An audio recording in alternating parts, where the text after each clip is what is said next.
Welcome everyone to Our Unity, a show that wishes to spread a spirit of peace and love in the world, one conversation at a time. None of that affects how you are going to change the world. That's right. No, it does not take one person to change the world, but it takes one person to believe in themselves. Yes. That they can make a difference. I love to that. Inspire others.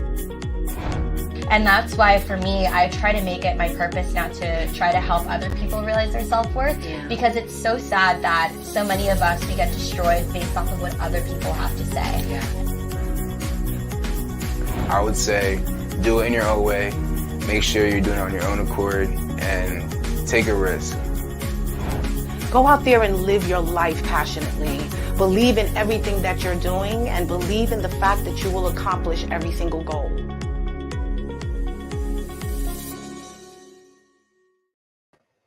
Welcome everyone to Our Unity, a show that wishes to spread a spirit of peace and love in the world, one conversation at a time. We want to encourage you to invest in our youth. Let your actions be their voice. Let's go out there and educate them and support them, encourage them, inspire them. Let's nurture them, and most importantly, let's love them and protect them. I am your host, LaShawn Walker, and this is my co-host, Celine Ferdinand. We'd like to welcome you into another episode of Our Unity. Please like, share, and follow. Let everyone know that we're on right now. We're speaking about investing in our children. It's about providing them with the resources and tools necessary for them to thrive and succeed in this world. And that's what we're going to speak about today, my friend. Yes. It is so good seeing you. How have you been? Well, I've been good, very involved and active in the community. Mm-hmm. However, it's also important to talk about the youth, and that's what we're doing today, which is very important. Yeah, it is so very, very important, especially now with this ever-changing world, the things that are going on. We have to arm our children with just everything that they need and what they will require in order for them to make this world a better place, to contribute to it in the best way they can. And I know that you're doing that all the time. You're empowering our youth with mirror empowerment.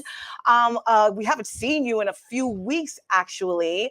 And the last time, I was able to really celebrate you. You was receiving the Woman of Distinction Award from Assemblywoman Michaelle Solages. So tell me a little about that experience and how did it feel? It felt so accomplishing that I got an award for Women of Distinction.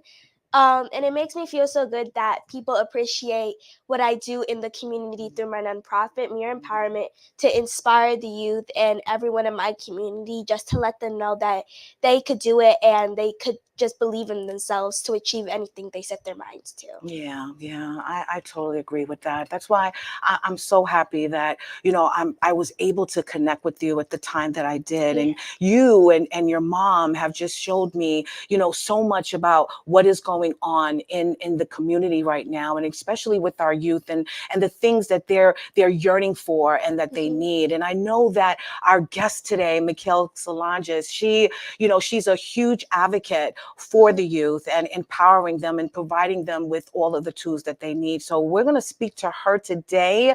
I've met her a few times myself, but I know that she spends a lot of time with you and your organization and your community. I know that the constituents that she serves, they just love her very, very dearly. So I think she's an amazing woman, right? Yes, and she's always there to support and to just be there for my nonprofit, and everyone in the community always there looking out and supporting. I love it. Well, we only have a short time with her because she's such a busy woman. So we're going to get right into it. And the title of the show is Investing in Our Youth.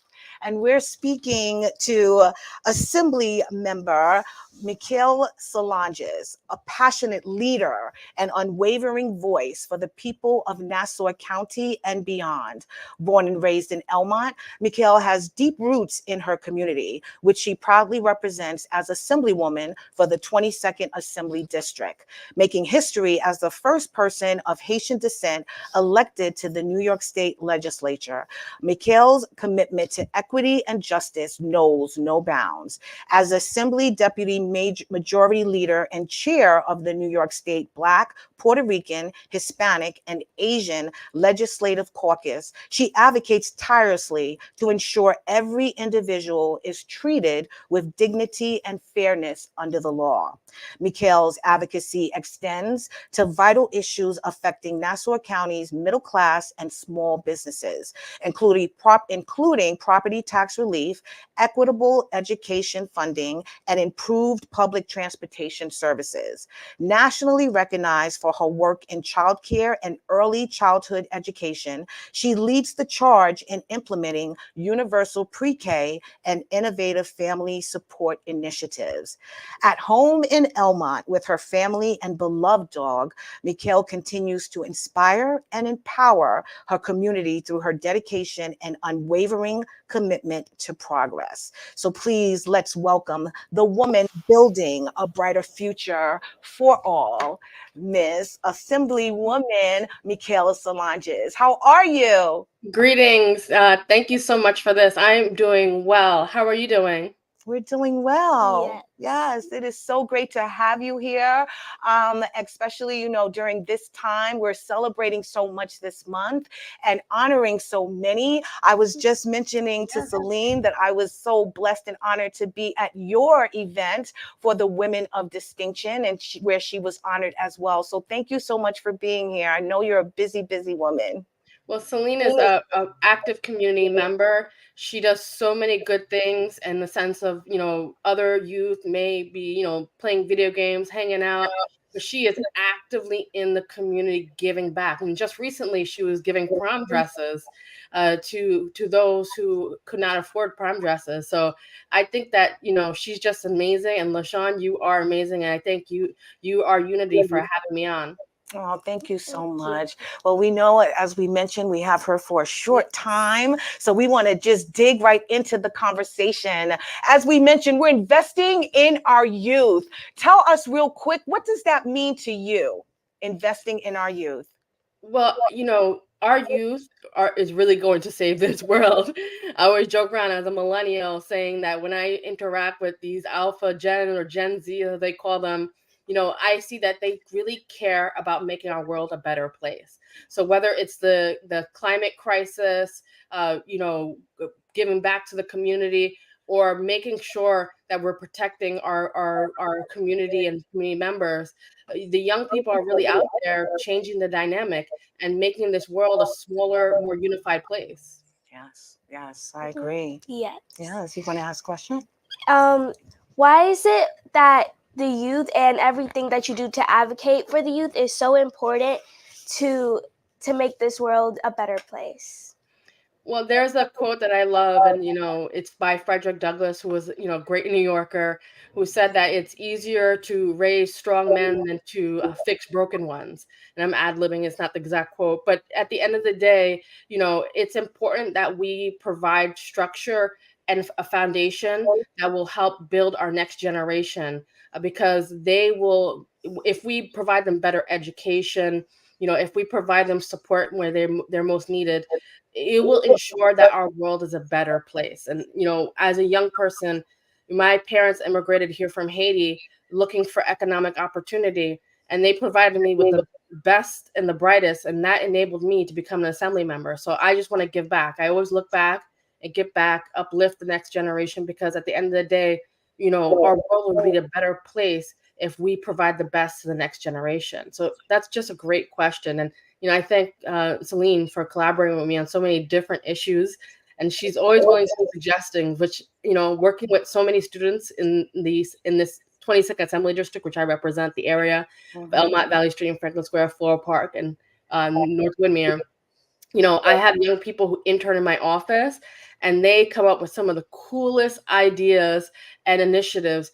And it's just really awesome working with them, because they're there for good and pure reasons. Yes, you're so right. What do you think about the youth of just this generation? I feel like they're really spearheading, a lot of great initiatives and ideas that will benefit them in the future. And it's just a matter of us adults listening them and giving them the platform. So what do you think about the youth that are actually being birthed today? They are amazing. And if you look at the dynamic, even if you look at who's voting now, Mhm. the majority of the voting bloc in this country will soon be a mixture of millennials and Gen Zs, and a little bit of younger folk. And so they are now coming into the world with not only having political power, but also social power, and they're not afraid to use it. I've seen young people organize on so many issues. Like I mentioned, when it comes to the climate crisis, Mhm.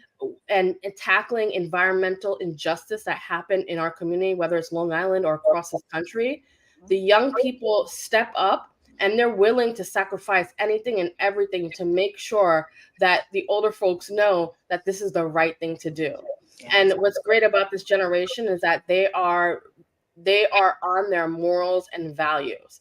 They don't care. They will protest outside. They will advocate. They will stand up for their values because they know that it's right. And unfortunately, our society has gone astray. Everyone agrees that we are in tough times, and we need the younger generation to kind of take the reins. A long time ago, it used to be that if you went to school, you got an education, you could buy a house, you could have a family, you could live the American dream.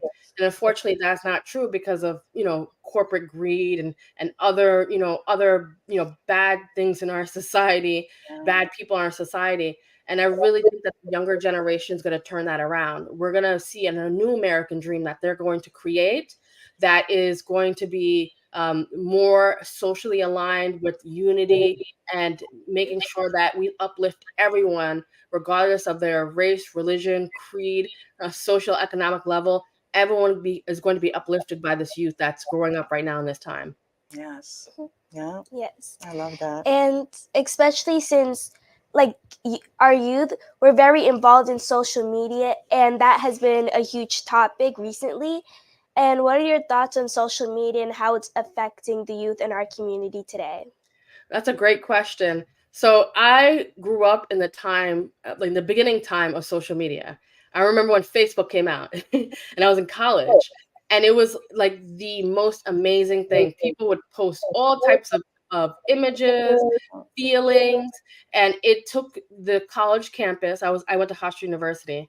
It basically made Hofstra University a smaller, more united place. We could all connect with each other.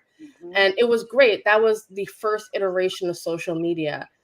But as it's evolved, it's not only been a positive thing with connecting people, but we also have to acknowledge some of the negative aspects of social media, especially if you look at the link between social media and youth mental health. We see a sort of negative trend going on. And unfortunately, young people and teens today face a lot of serious mental health issues. Our system is not built for it, so they're not able to get help.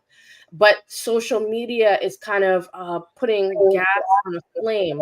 And so, unfortunately, we see increased rates of death by suicide. From 2008 to 2022, we saw a big increase of suicide that was led by social media. We saw growing rates of depression, especially during the pandemic. And we've seen, kids as young as 3 years old to 17 be depressed because of the images, the unrealistic images they're seeing on social media. And now that social media is, Facebook used to be stagnant. You post a picture and then you see all your friends' pictures and then that's it. Right. Now that we see social media currently in this day, it's limited. You could see hours on end scrolling, flipping, going through your friends' images, other things that you haven't even requested, because the algorithm is basically just giving you this digital information. And there's really no way a parent can really stop it unless they take away digital devices, which then still brings out depression. So, it's something that we need to tackle, making sure that we control social media and make it a more friendly place in our country and, you know, locally in our, you know, families. Yeah, I agree. I know I had the pleasure of being in the back row, but I still enjoyed it as well. And you were sitting at a round table that you recently had with Attorney General Letitia James. And it was on that very topic, the law that you guys have in effect for the child care. What is it? The Well, child almost, privacy and we proposed two great pieces of legislation. They're bills. We're trying to get them to become law. oh, It's and I can tell the titles because, you know, this to me is a very passionate issue because I want to see this solved. So yeah. I'm gonna jump the gun for you, okay? Okay. The New York Child Data Privacy Protection Act is the first bill, and the second bill is the Safe for Kids Act. Yes. And so I tell people this is the easiest way you can remember the two bills. The first bill would limit the amount of data that the social media companies can sell. That's children's data. So right now they're exploiting our kids' information. They're taking their data, their information, their thoughts, their hopes, their dreams, and they're selling it to companies and making millions off of it, if not billions. Wow. And then the second bill is basically a bill that would curtail social media. So we would limit the algorithm. So the algorithm is like this computer programming that just lets you unlimited scroll. We're going to limit the algorithm, and then we're also going to put parameters. So parents would have to have control over their kids' data, and they would be able to verify that this person is a child under a certain age. And then third, it would limit notifications. I know me, you know, as an adult, I get social media notifications late at night and I will look at them because Yeah. it's addictive. You want to see it. You know, imagine I'm a grown adult with a very developed brain.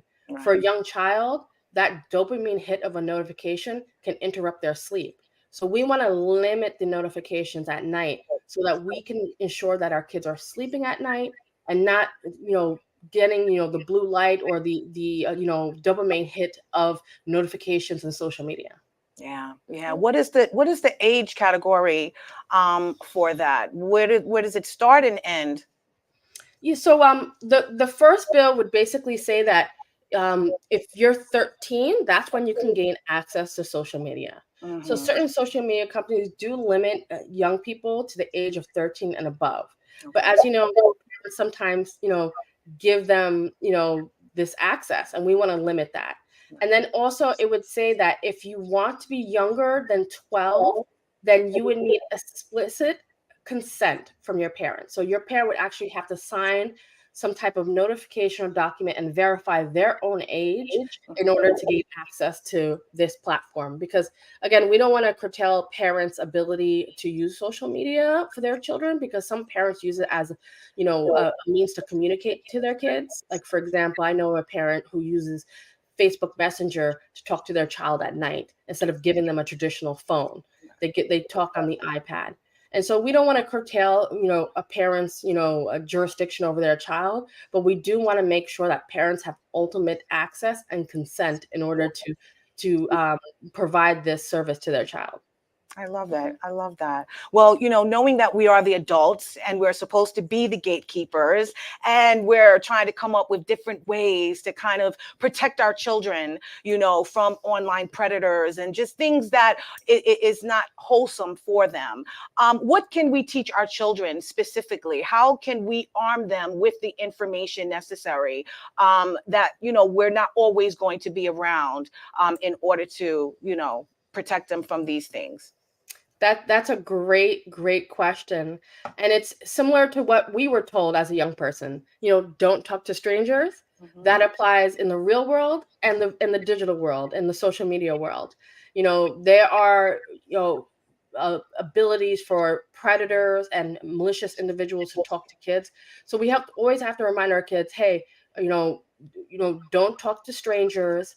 And if it's a necessary thing, you know, don't meet up with a stranger, or if you're going to go out, go with adult, preferably your parents, in order to meet up with people. making sure that our kids know that the images they see on like Instagram and Snapchat most of the time is not based in reality. And that's a hard concept for some young people to realize. People on social media are showing their best life, not their real life. And so we need to make sure that we're telling young people that this is not a reality.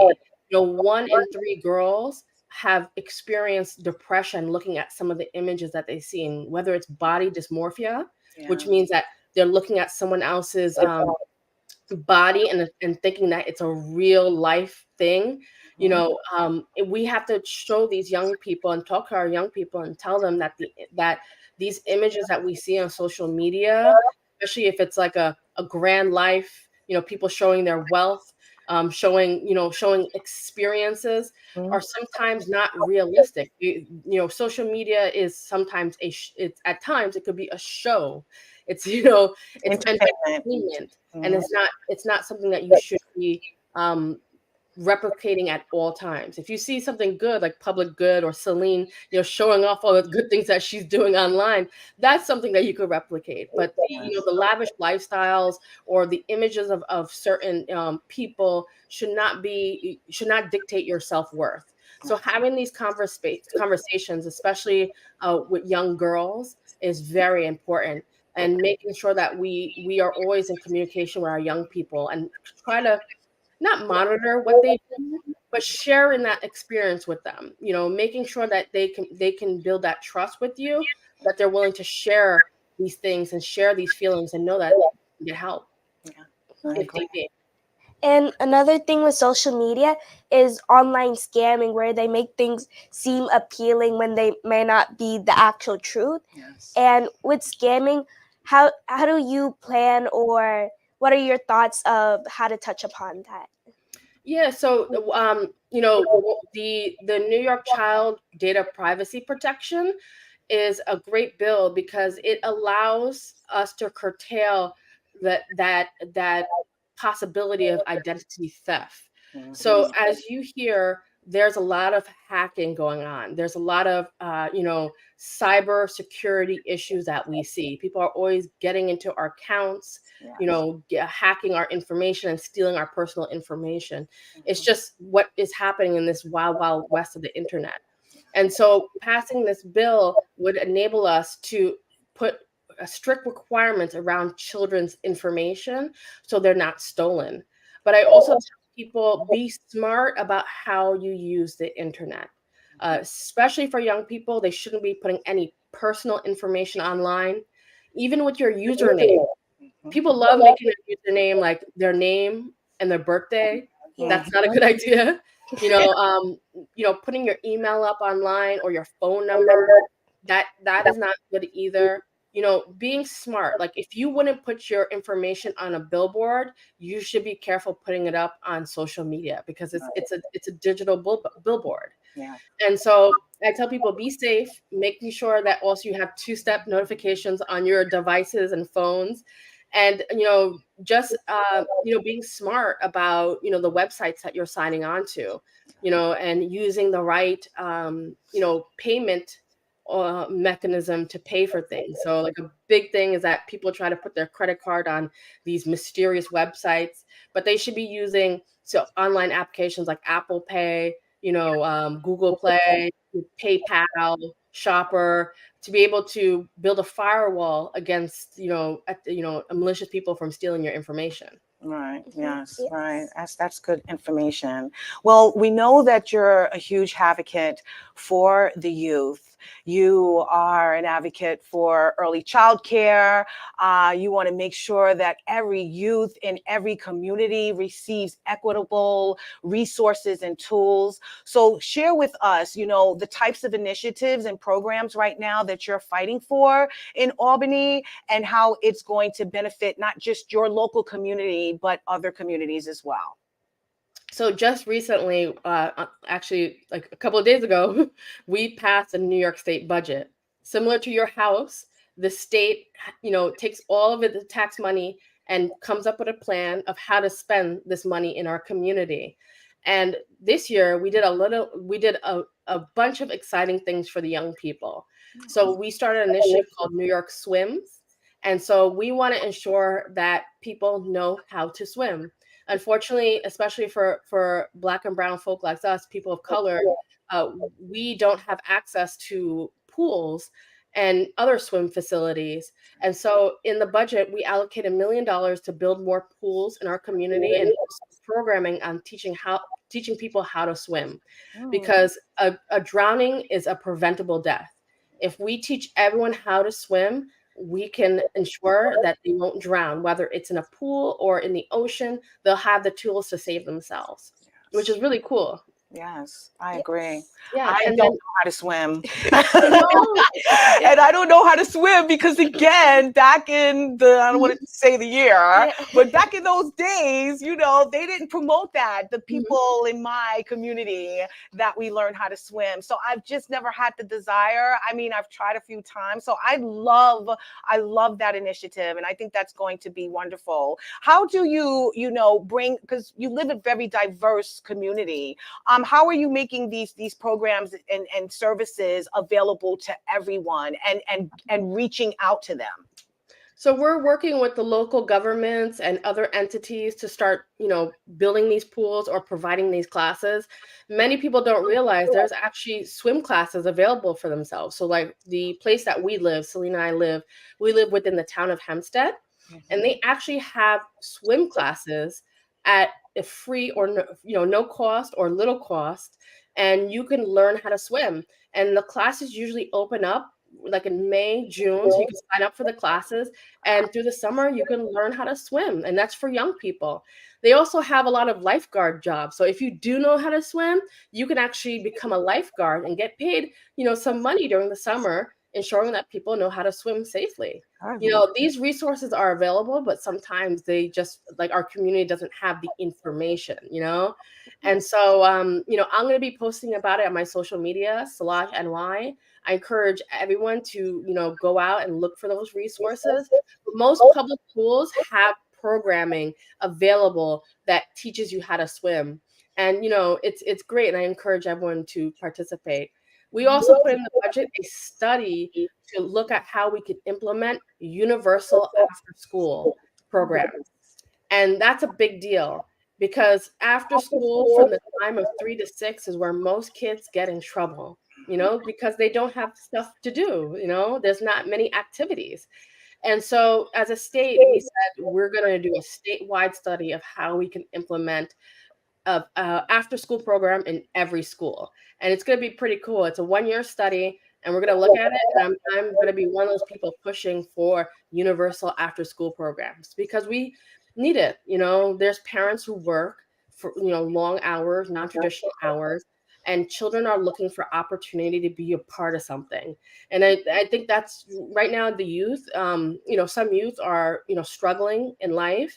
And I really believe because we're not providing them with enough activities to do. These are talented kids, and we need to make sure that they're given, whether it's a cooking class, you know, music class, athletics. There are many avenues where they can take their creativity and pull it out of us and serve the world. And so, you know, hopefully we can get that study done quickly and implement it, you know, expeditiously. Yes, yes. And along with the swimming, since like global warming and climate change, there's also been a lot of flooding, and swimming is an essential for survival too now. It's, yeah, you know, I always joke around like Long Island is going to be, you know, in trouble because we are surrounded by water. And so the impacts of climate change are going to be felt, you know, hard and fast on our Long Island community. And that's why we have to be smart and start preparing now for this this climate change that's going to be happening, you know. So I hope everyone knows how to swim, because we might in Elmont have beachfront properties soon. I'm gonna learn. Aside from that, you know, we're trying to fight the climate crisis, you know, in state government. We've actually put money in for resiliency and building better, like, so making sure that we build seawalls, making sure we stop erosion, looking at like extreme weather. So remember when when it's hot on certain days, Mhm. some communities get hotter than others.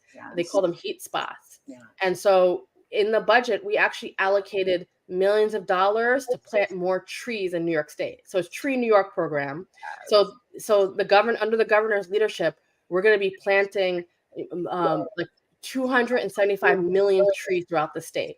I love it. And so that's going to be really cool because we know that trees are the best way to combat climate crisis because they absorb carbon and they also make our world cooler. They're like air conditioning, And Mhm. so we're hoping to plant more trees. And so we're going to need mere empowerment to plant those trees, right? Yes, Yeah. we'll be there.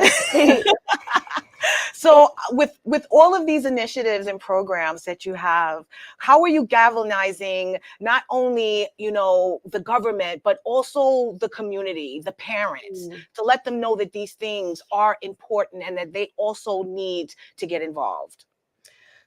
I say government is a participation sport. As Shirley Chisholm said, if you're not at the table, you're on the menu, right? And so we need to ensure that we're activating all communities, especially communities who are disproportionately affected by, climate change, economic and social racism. We need to make sure that the communities are engaged. And so through my office, and I have to give kudos to my team because I wouldn't be able to do it without the great team that I have behind me. We are just making sure that people understand that government is here. You have to go out and say what you want, be a part of programming, vote. I tell people it's more important to vote. I mean, you could vote for anyone you want. At the end of the day, if you go to the ballot box and vote, you're doing your service as an American. So making sure you vote. And then also just, coming to the halls of government. So whether it's the Nassau County Legislature, Town Hall, which is, very accessible to local people, Village Hall, or even going to, White House or Congress, it's important that you are active in government because every day you interface with government. So I tell people, how do you get active? First, know who your elected officials are. You'll be surprised how many people do not know who represents them. And so whether it's town council, county legislature, state officials, so state senator, assembly member, which I am, or your congressperson or your US senator, you should know all their names. And if you don't, shame on you. Even for young people, you should know all their names because Joe Biden is not the only person in government. There's other people tell them all the time. That's the president. There are other people besides the president that runs the government, and that you should know all their names. You should be talking to them all the time. So even if it's at a community event or calling their office and finding out what they're doing, you should be engaged. And if they are not reciprocating that engagement and dialogue, they're doing you a disservice. So if you have to get engaged in that way, and then also just knowing what's going on in the world. And, people might not like news, but I encourage people to digest and read local media.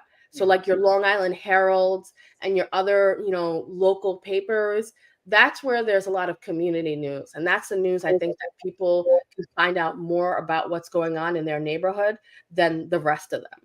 And so I encourage people to read their local papers. In this budget, we actually allocated a tax credit for local media. So local papers can get a payroll tax so they can hire more journalists. Because at the end of the day, democracy survives when we have more local journalists. And also applies to broadcast media too. So, you should go check it out. But the more people who are on local level, the better. So get engaged. There's so many ways to get engaged, and it's what you put into it. So you can do it a little and you could do it a lot, but you should do it. Yes. Yes. I agree. Mhm. Well, we know that early childhood intervention is so important for our youth, and providing them with the skills and just the resources necessary for them to have a very great social and just mental development. So knowing that mental health is such a huge priority right now with our youth, are there any specific programs that you guys are working on to help in that area? That's a great question. And I feel that the mental health crisis we're going through is really something that we need to first take away the taboo and tackle. You Yes. know, it's a taboo to say that you need help, and it shouldn't be. You know, whether it's, you know, someone going through a tough time, depression, or mental health crisis, we should be coming at it with compassion Yes. and kindness, right? You know, Yes. we all have that time. And so I think first, as a society, we need to take away the taboo because we all go through it. And then second, we also need to make sure that we're providing more support. I know my office in June, we're going to have a mental health like resource fair. And so we're working with the Zetas, which is a sorority, to facilitate that. And so if you want, you could check out my website for more information.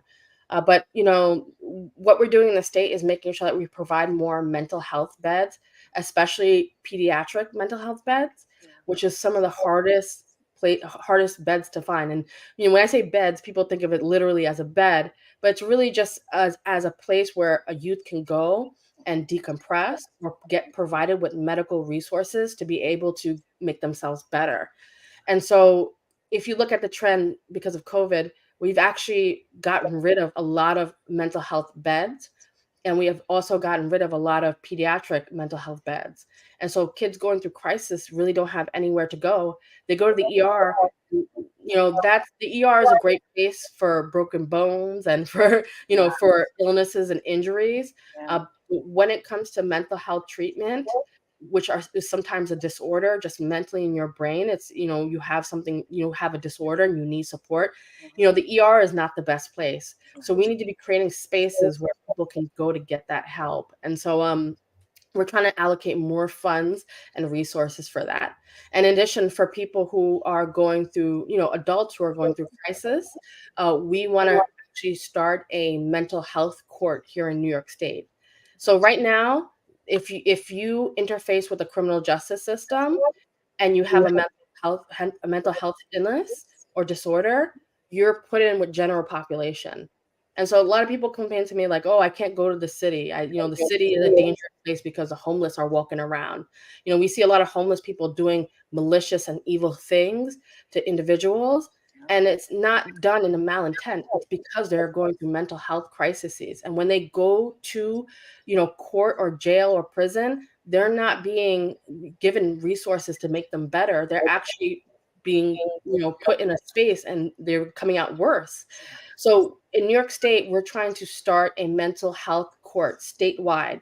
So if you're going through a mental health crisis and you interface with the criminal justice system, you can actually be looked at as a human and then provided with support and resources to make yourself better, get treatment, get medication, get a stable home so that you could be able to get better. And you know, you have to look at the holistic way as a society that we take care of people. And I think, you know, every day we're making good progress to uplift communities. We got to do better, especially for those going through a mental health crisis. Yes, I agree. And another important thing is you have to also learn how to notice these changes, because some people might have trouble asking for help or might think it's not important to say something about it. Yes, yes, that's why it is. It's so important that we break the stigma and just literally provide the resources. If they're willing and able to share what they're going through, then we have to provide the place for them to go, for them to feel safe, and for them to get healed. So that is very, very important. I love, you know, everything that you're advocating for, and I know that, Celine, you agree that it's so important because I know that you see what's going on with your peers and with, you know, the older children in school. You having your empowerment organization where you empower the youth. I'm sure that you're seeing that as well. Let me ask you, what, Miss Michaelle, what what do you think the children should be doing right now and focusing on, considering what's going on in the world and the mental health issues, as well as the fact that we're dealing with this world, this changing world, with people just don't want to be unified and have compassion in their hearts? What should we be arming them with right now? So, and I tell people, like, we are going through a revolution in our society, whether it's a technological revolution, a societal revolution. There's a lot of things changing, and every day the world might seem unstable. Even as an adult, I feel that. And imagine as a child who has very little control over their whole life, they might feel instability, but know that they have the power to change the world. And so I would tell young people to get involved in their school community, get involved in their neighborhood, reach out to, community organizations, get involved, take that anger, take that, sometimes anxiety that we may have, and apply it to make it a better world. And also to make sure that they're looking at themselves and loving themselves. In this world, it's so easy to hate yourself. It's so easy to say I'm not good enough. It takes a lot of work to be able to look in the mirror and say I love myself. But know that young people need to start doing that. They need to start saying I love myself, I'm perfect as is, because everyone's perfect as is, and that every day I can contribute to my world and to my society and make it a better place. It's not out of their control. And so I just tell young people, get involved, get your parents involved. How many times I've done things where, the young people would tell their parents, like, oh, you need to do this. And the parents do it, like recycling. Our age and our generation, it was recycling. Remember? Yeah. All the kids learned about recycling, and then we forced our parents to recycle. And now it's like the same thing. There's so many issues and topics as young people, they can get involved and encourage the older folks to be a part of it. Yeah. And so, I say just get involved, take that anxiety, that depression, and apply it to a better world. And, things will change. I love it. All right. You got one last question, 30 seconds. Do you have anything else for Michaelle? Well, I think the things that she has touched upon was very important, especially how the youth, what they learned, they also put it upon their parents. And I feel that's important to encourage the older people to the older generation to get involved. You are so right, my friend. Well, Michaelle, I'd like to thank you so much. Before you go, please share with us, what you feel we could do, you could do, the world can do to continue to invest in our youth, and what is on your heart. I just want to tell the youth again, just get involved politically.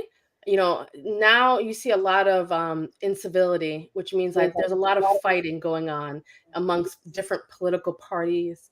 And, it's not going to be solved overnight. But I tell people we need more average individuals in government and in politics. Yes. And there's always a way for you to get involved in government. I encourage you to intern at offices. There's so many different places that you can intern, whether it's a courthouse, a government office, or, in different industries. Just get involved and participate in government and in politics, because you're our only hope, really. It's a lot of things are going on, but I feel the young people come at it with such a pure heart. And so I've had people intern in my office that they didn't want to go into politics. They wanted to become doctors. They wanted to become, pharmacists. They wanted to go into healthcare. They wanted to go into different avenues. They came and participated in government because they realized it's just an active part of this world. And so I just want to tell all the young people and adults just to be civically engaged and to participate in government, because we need every person involved. Because at the end of the day, when we shed more light, we root out the darkness, we root out the corruption, we root out bad things in government. And so the more that we are there, the better our world will be. And that's for all levels. So don't be disenfranchised.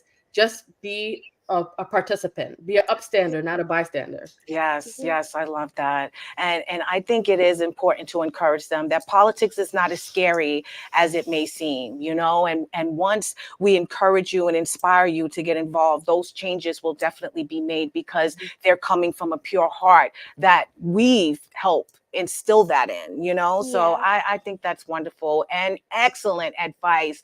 Thank you so much, Michaelle, for being here. We're going to let you go. But before we go, we're going to, yes, put up your information. As you see, if you have any questions, you're in the community.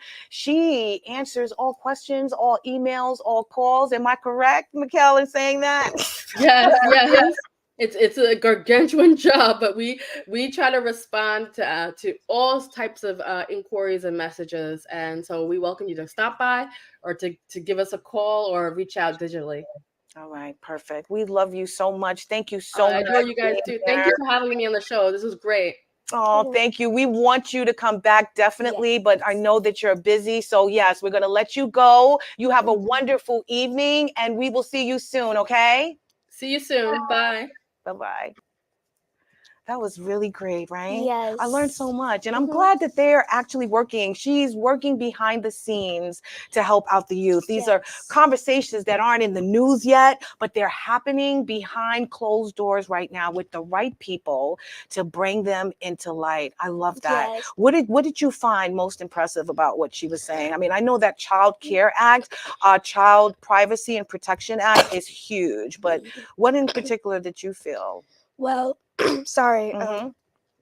I felt that it was really important that she touched upon the youth, and I learned that there's these different organizations and things that that the youth and tons of people in this world can use to improve mental health or um social media and other things that could just make social media and other things safer and more accessible. Yeah, no, I agree. I found it very important that Yes. we all learn to swim. You Yes. brought up a good point, my friend. With the weather the way it is, honestly, that is my biggest fear, Mhm. is that there is a flood, and unfortunately, I don't know how to swim. Yeah. Or if I'm over a bridge driving and the car, you know, the bridge just Yes. falls and I don't know how to swim. So I love the Mhm. fact that they offer free swimming lessons in the community, which a lot of people don't know about and we need to Mhm. take advantage of. I think it's all a matter of like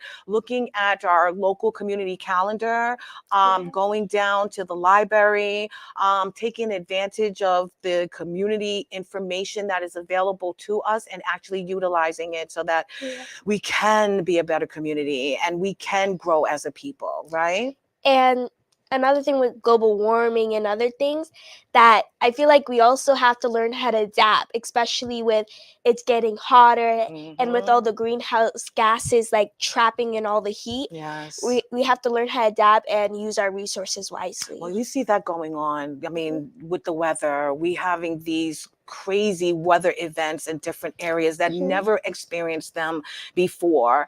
And in addition to just the ever changing currents and the tides in Yeah. different countries as well, that affects us here in America. So you're absolutely right. I think it's very important that we Mhm. consider those things and that she touched upon it. And they're actually coming up with these laws and these initiatives to fight it. And Yeah. we, as the youth, as well as us old people, as you like to Yes. call us, the older people, Yeah. have to get involved and we have to advocate for these things. So it was beautiful. Well, you know, we were talking about investing in our youth.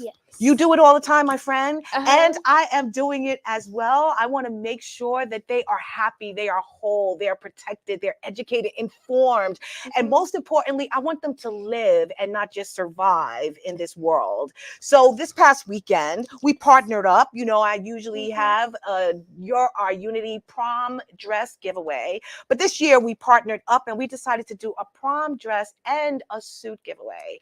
And it was amazing, my friend. It really, Mhm. really was a labor of love, giving back to our communities, our youth, our seniors who have done so much these past 4 years to just get to this point. So let's talk real quick about our prom dress and suit giveaway. It Mhm. was great, right? It was fantastic. Yes. And there were so many dresses, Yes. over hundreds of them. Yes.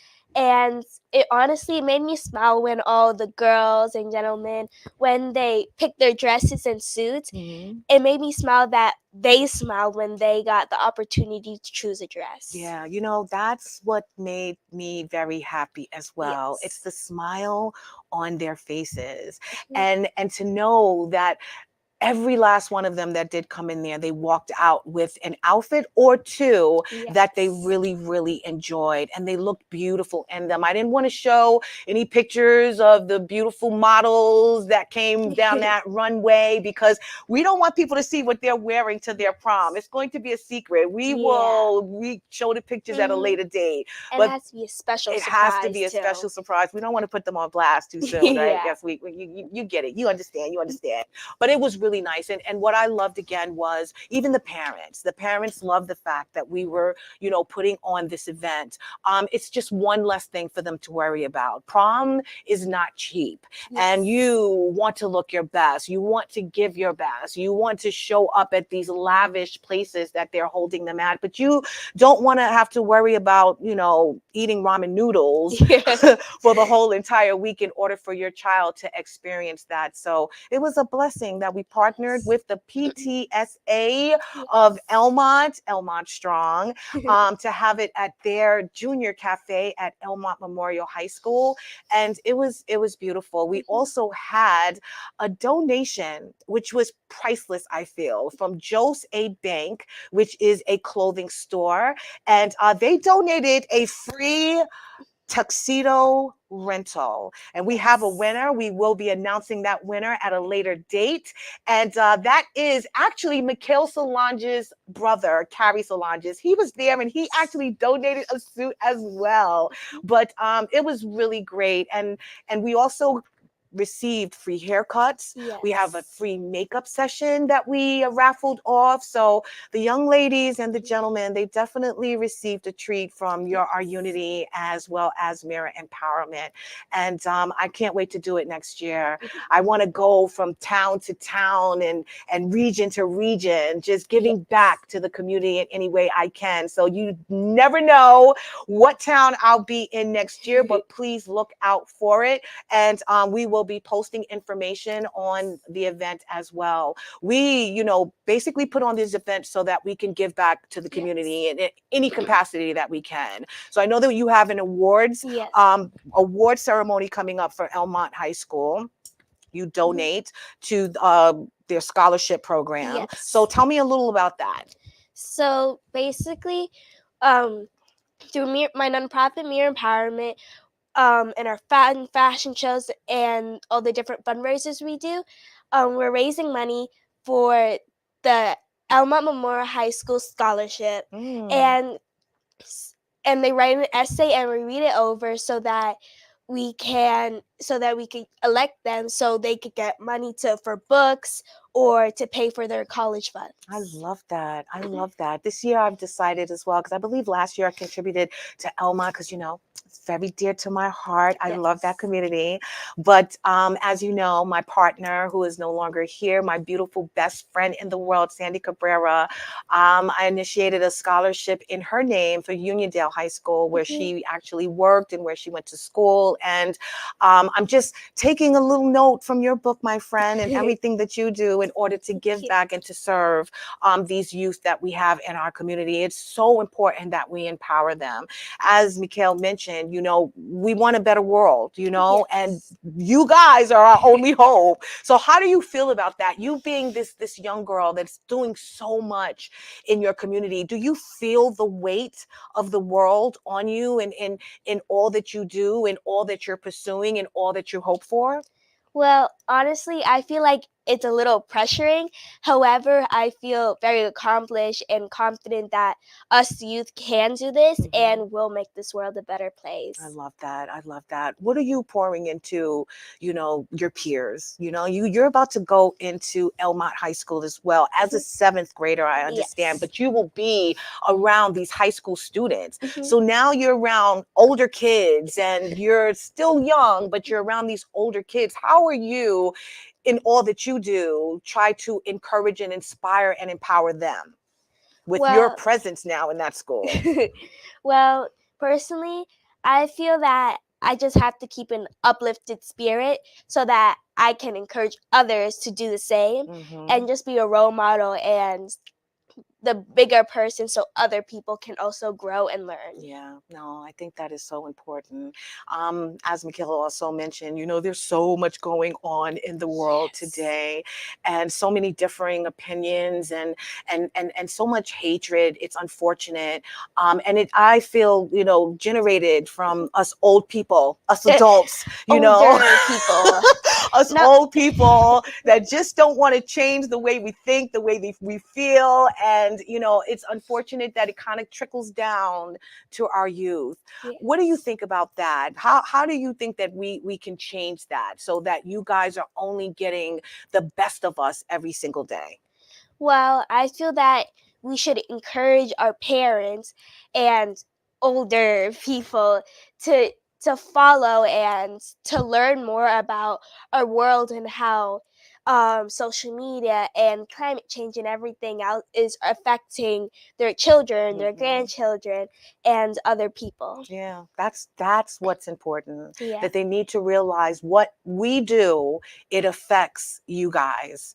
And if we stifle you, if we keep you from speaking, from sharing, from learning, and from receiving just great knowledge and information, then we're hindering you from actually becoming the very best and making this world the very best. And that's what honestly we all really should be striving for. So I'm so glad that you feel that, and that it is important that the youth actually speak to those things. We give them their voice by being the action behind it and by pouring into you those things that are important for you to just live and thrive in this world. So I'm so happy that you're on that page, that you get it at this tender young age, and that you are actually imparting this, with this children, not only in your community, but abroad. So continue doing great work. Thank you so much, my friend. I love you so much. All right. So we're going to get real quick, my friends, to the Dare to Be You.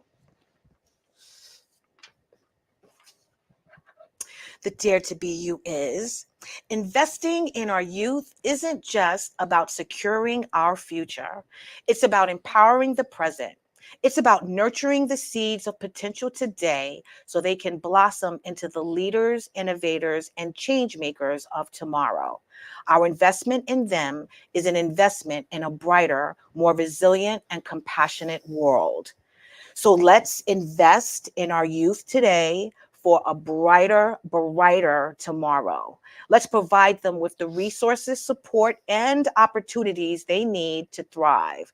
Together, let's cultivate a future where every young person has the chance to fulfill their potential and contribute positively to society. And that is exactly what Assemblywoman Michaelle Solages, as well as the beautiful CEO of Mirror Empowerment and my co-host Celine Ferdinand, has stated, as well as myself. We need to invest in our youth, empower them, encourage them, inspire them, support them, protect them. But most importantly, we love them. And we love them by what? By caring and being there. Yes, and being there for them. So that's what we need to do. Let's all be there for our children so that we are promised a better future. All right, guys, I'd like to thank you for tuning in for another episode of Your Our Unity. I want to thank my amazing, beautiful queen, Miss Celine Ferdinand, for being here for this episode as well, the youth edition. I want you guys to have a fabulous evening, and please remember that peace and love is in the palm of our hands. So let's go out there and be some love, share some love, and give some love. I want you to have a wonderful week. We will see you next week. And I love you. We love you. And you have a good night. Thank you guys for watching. And thanks again, Michaelle, for coming on. Have a good night.